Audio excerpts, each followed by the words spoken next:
नमस्कार, जय हिंद। तो आज एक और नई कहानी के साथ एक बार मैं फिर से हाजिर हुआ हूँ। तो पेश है आप सबके लिए एक और नई कहानी। दोस्तों, आज की कहानी एक ऐसे छात्र की है जिसका मन पढ़ाई में बिल्कुल नहीं लगता है। नाम है राजू। तो कहानी शुरू करने से पहले सबसे पहले आप चैनल को सब्सक्राइब कर दीजिए ताकि हमें मोटिवेशन मिलता रहे और हम आपके लिए हमेशा नई नई कहानियाँ लेकर आते रहें। तो चलिए अब शुरू करते हैं हम अपनी कहानी। राजू अपने माता पिता के साथ एक छोटी सी झोपड़ी में रहता है।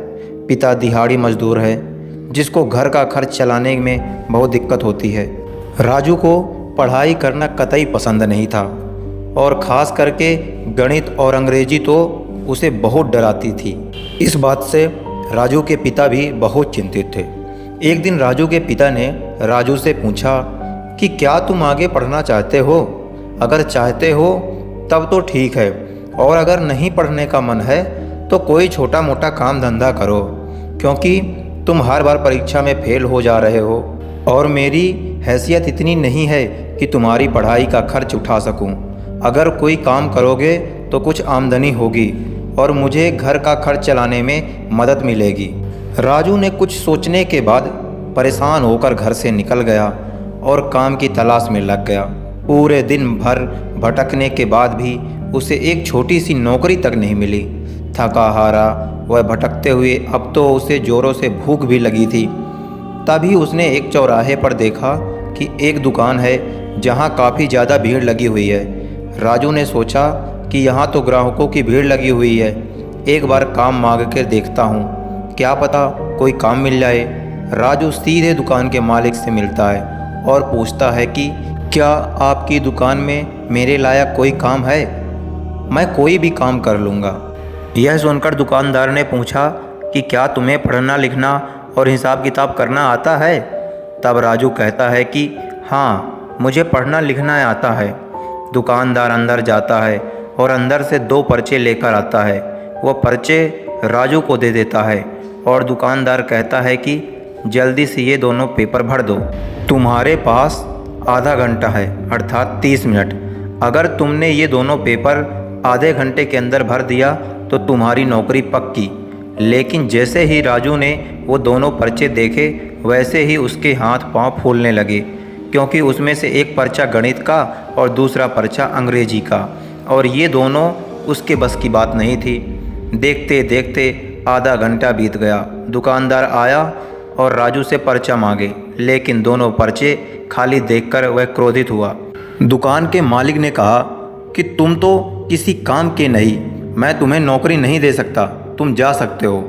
राजू हीन भावना से ग्रस्त होकर घर लौट आया और लौटकर ज़ोर ज़ोर से रोने लगा।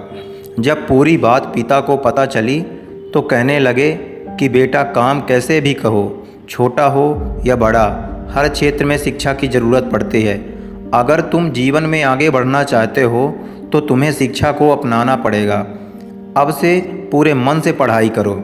अब राजू ने यह निश्चय कर लिया था कि कुछ भी हो, मुझे अब पढ़ना है और पढ़ाई में अच्छा प्रदर्शन कर अव्वल आना है।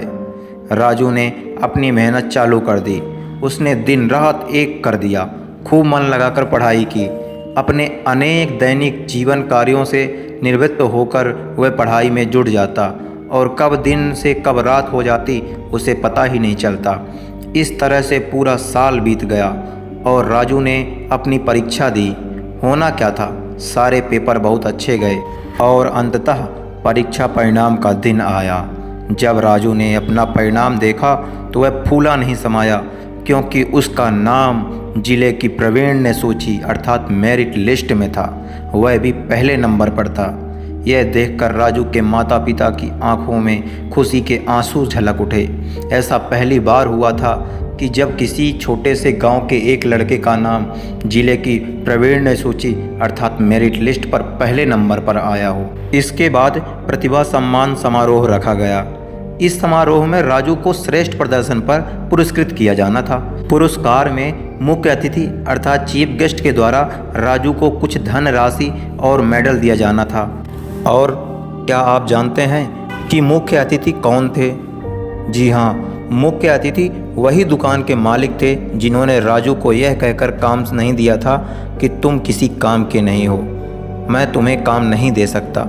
जब पुरस्कार दिया गया तो दुकान के मालिक ने राजू को पहचान लिया और आश्चर्यचकित होकर बोलने लगे कि तुम तो वही हो जो मेरी दुकान पर काम मांगने आए थे, लेकिन मैं बहुत प्रसन्न हूँ कि तुमने ये श्रेष्ठ प्रदर्शन किया। मैं चाहता हूँ कि तुम आगे भी इसी तरह मेहनत करते पढ़ते जाओ। आगे से तुम्हारी पूरी पढ़ाई का खर्चा मैं उठाऊँगा। इस बात को सुनकर राजू बहुत खुश हुआ। राजू ने अपनी पढ़ाई ऐसे ही आगे जारी रखी और आगे चलकर राजू उसी ज़िले का IA ऑफिसर यानी कलेक्टर बन गया। जिस ज़िले की मेरिट लिस्ट में उसका नाम था, ये राजू की मेहनत, लगन और विश्वास का ही परिणाम था कि वह इस मुकाम तक पहुंचा। तो दोस्तों, इस कहानी से हमें ये प्रेरणा मिलती है कि शिक्षा ही सर्वोपरि है। शिक्षा ही हर समस्या का समाधान है। आप चाहे कोई नौकरी करें या व्यापार, शिक्षा हर क्षेत्र में आपकी मदद करेगी। तो पढ़ना ना छोड़ें। आपको जो भी पैशन हो, कुछ भी फ्यूचर गोल हो, वो सब पूरा करें, लेकिन शिक्षित होकर। तो शिक्षा और शिक्षित होना बहुत ज़रूरी है। तो दोस्तों, कैसी लगी ये कहानी? अगर यह कहानी अच्छी लगी तो प्लीज़ चैनल को सब्सक्राइब करिए और इसी के साथ मिलते हैं हम एक और नई कहानी के साथ। तब तक के लिए जय हिंद, जय भारत। थैंक यू, धन्यवाद।